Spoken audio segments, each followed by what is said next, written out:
के ही उधार में। शहरों की चमक धमक में खो गए हैं रिश्तों के रंग, मिट्टी की खुशबू से हो गया है दिल तक।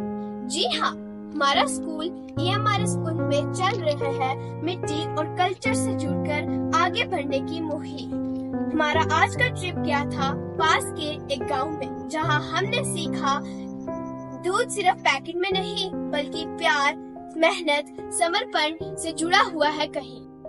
गांव में हम गए उन लोगों के पास जहां जीवन का असली रंग था खास, जहां पशु का पालन करना सिर्फ एक व्यवसाय नहीं, एक परिवार की तरह होता है उनका भी मान सम्मान।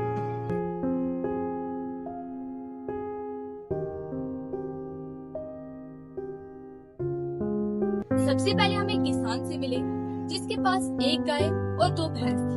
उसने हमें बताया कि वे इसे कैसे रखते हैं, क्या खिलाते हैं और अगर बीमार हो जाए तो क्या करते हैं। बच्चों ने उनसे बहुत से क्वेश्चन भी पूछे। आप खिलाते हैं तो मतलब जो आप खाना खिलाते हैं आप कैसे बचा के रखते हैं? हम बाजार से लाते हैं ना तो फीड अमूल वाली पोखरी वाली से फीड लाते हैं।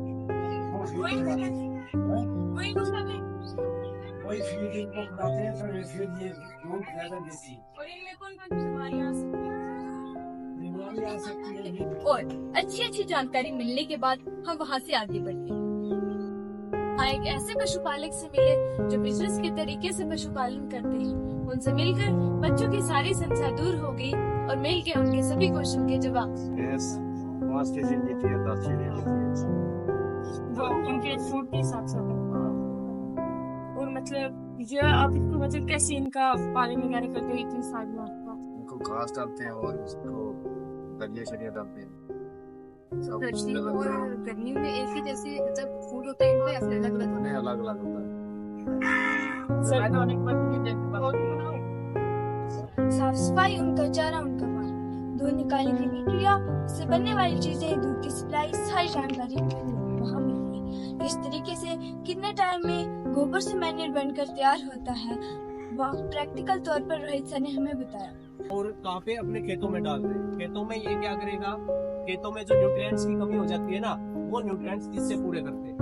आजकल बहुत सारे जो उर्वरक आ गए हैं, जो मैनमेड आ गए हैं, वो भी जमीन में उर्वरकता बढ़ाते हैं। उनमें सबसे बेस्ट अपना खेती के लिए जो मेथड होता है यही होता है।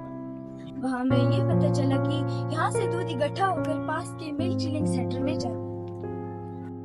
मिल्क चिलिंग सेंटर ये क्या होता है? हमारी नॉलेज में कोई कमी न रहे, इसलिए प्रिंसिपल सर ने हमें तुरंत परमिशन दी और हम पहुंच गए एनिमल हस्बेंड्री डिपार्टमेंट, जहां था ये मिल्क चिलिंग सेंटर। वहां हम डॉक्टर साहब से मिले जिनसे हमें नई नई जानकारियां मिली। लंबे समय तक मिल्क प्रिजर्व करने का तरीका पता चला। अगर दूध में यूरिया हो, ये टेस्ट लगा के देख सकते हैं। ये लगाना एक प्रोसेस होता है, उस हिसाब से लगाना होता है। अभी तो मैं आपको मैनुअली दिखा रहा हूँ।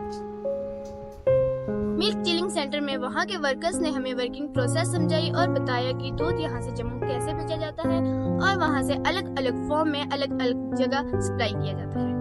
कम है, इसलिए जब इसको हम नीचे पूरा डालेंगे ना, ये पूरा नीलेगा। नीले के बाद ये टेम्परेचर दूध को ठंडा है। कोई भी एक बंदा इसको हाथ लगा के ठंडा है, और ठंडे से क्या होता है, ये 2 से 3 के अंदर इसकी वैलिडिटी बढ़ सकती है। ऐसा ही रखोगे तो दूध खराब होने का बहुत जरूरी। हमारी इस यात्रा का उद्देश्य सिर्फ एक ही था कि सब बच्चे अपने संस्कारों के साथ जुड़े रहें। आखिर पर हम आपको यही बताएंगे कि जो बच्चों के चेहरे पर मुस्कान थी वो लाजवाब थी।